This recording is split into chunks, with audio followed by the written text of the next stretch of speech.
మహోన్నత దానశీలి.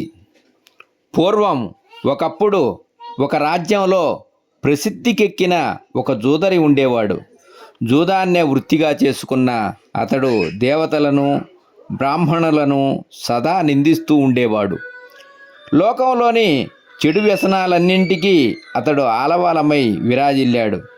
ఇలా ఉండగా ఒకరోజు జూదంలో చాలా దళం గెలుచుకున్నాడు.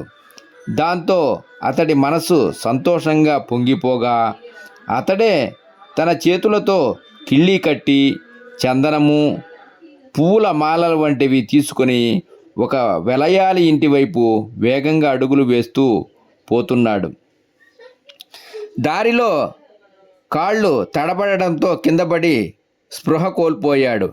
కాసేపటికి స్పృహ వచ్చాక అతడు తన హృదయంలో ఏదో మార్పు కలగడం గ్రహించాడు. తను అంతదాకా గడిపిన చెడు జీవితం గురించిన దిగులు అతన్ని పట్టుకుంది. తత్ఫలితంగా అతడిలో వైరాగ్య బీజాలు అంకురించాయి. పిదప మనసులో స్పష్టత జనించగా నిర్మలమైన మనస్సుతో తన చేతిలో ఉన్న వస్తువులను సమీపంలో వెలసి ఉన్న ఒక శివలింగానికి అర్పించి ఇంటి ముఖం పట్టాడు. కాలం తన వేగగతిలో వెళ్ళిపోతుంది. జోదరి జీవిత పయనం అంతమైంది. యమదూతలు అతన్ని యమలోకానికి తీసుకుపోయారు. యమధర్మరాజు అతన్ని చూసి, మూర్ఖుడా, నువ్వు వనరించిన దుష్టకర్మల కారణంగా నరకంలో ఘోరమైన శిక్షలు అనుభవిస్తూ రోధించవలసి ఉంది అని చెప్పాడు. ఆ మాటలు విన్న మన జోదరి వణికిపోతూ యమధర్మరాజుతో, స్వామి, నేను ఏదైనా పుణ్యం కూడా చేసి ఉండొచ్చు కదా, దయచేసి ఆ పుణ్యకర్మ ఫలాన్ని కూడా పరిగణించి తీర్పు ఇవ్వండి అని ప్రార్థించాడు. యమధర్మరాజు చిత్రగుప్తుని వైపు చూశాడు. చిత్రగుప్తుడు, నువ్వు మరణించడానికి మునుపు కొద్దిగా చందనాన్ని శివలింగానికి అర్పించావు.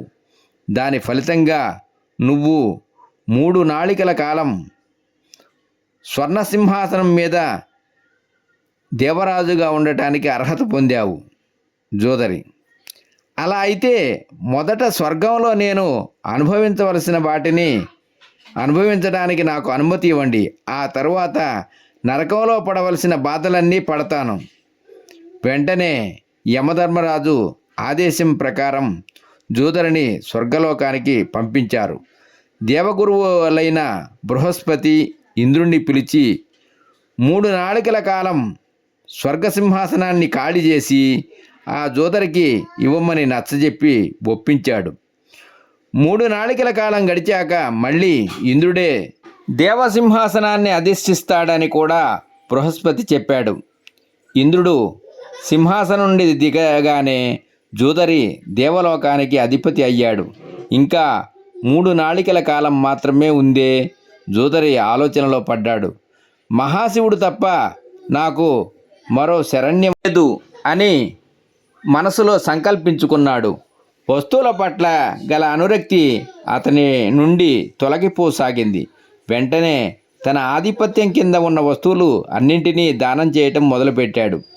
శివభక్తుడైన అతడు సుప్రసిద్ధమైన దేవేంద్రుని ఐరావతమనే గజరాజును అగస్త్యమునికి దానంగా ఇచ్చేశాడు.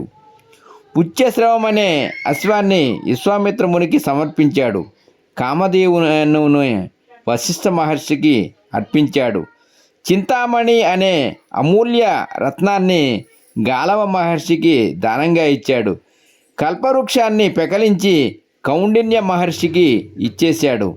ఈ విధంగా అతడు 3 నాళికల కాలం అయ్యేదాకా దానం చేస్తూనే ఉన్నాడు. స్వర్గంలోని అమూల్యమైన వస్తువులను అన్నింటినీ దానంగా ఇచ్చేశాడు. 3 నాళికల కాలం గడిచిందో లేదో మాట్లాడకుండా సింహాసనం నుండి దిగిపోయాడు. దేవేంద్రుడు తిరిగి వచ్చి చూసేసరికి అమరావతి నగరమే సర్వసంపదలు కోల్పోయి వెలవెలబోతూ కనిపించింది. వెంటనే దేవేంద్రుడు దేవగురువు అయిన బృహస్పతిని తోడ్కొని యమధర్మరాజు వద్దకు వెళ్ళాడు. కోపోద్రేకంతో యమధర్మరాజును చూస్తూ, ధర్మదేవ, మీరు నా పదవిని ఒక జోదరికి అర్పించి తగని పని చేశారు. అతడు అక్కడకు వచ్చి చెయ్యరాని పనులన్నీ చేశాడు. నా అమూల్యమైన రత్నాలను అన్నింటినీ అతడు మునులకు ధారాళంగా దానం చేశాడు. వచ్చి అమరావతి నగరాన్ని తిలకించండి. కొల్లగొట్టబడినట్లు ఎంత శూన్యంగా కనిపిస్తుందో కళ్ళారా మీరే చూసి తెలుసుకోండి అని చెప్పాడు. అంతా విని యమధర్మరాజు, దేవేంద్ర, మీకు వయసు అధికరించడంతో వృద్ధులయ్యారు. అయినప్పటికీ మీకు రాజ్యాధికార అనురక్తి ఇంకా పోలేదే. జోదరి చేసిన పనుల వల్ల అతడికి ఇప్పుడు లభించిన పుణ్యం మీరు చేసిన నూర్ల సంఖ్యలోని యజ్ఞాల వలన కలిగిన పుణ్యం కంటే ఎంతో అధికరించింది.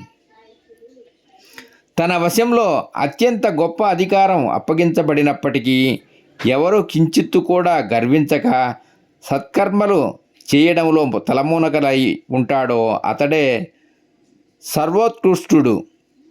వెళ్ళండి, మునులకు అవసరమైన వస్తువులను ఇచ్చో లేదా మరి కాళ్ళ మీద పడో మీ రత్నాలను తిరిగి తెచ్చుకోండి అని జవాబిచ్చాడు. ఇది విని ఇంద్రుడు సరే మంచిది అంటూ తిరిగి వెళ్ళిపోయాడు.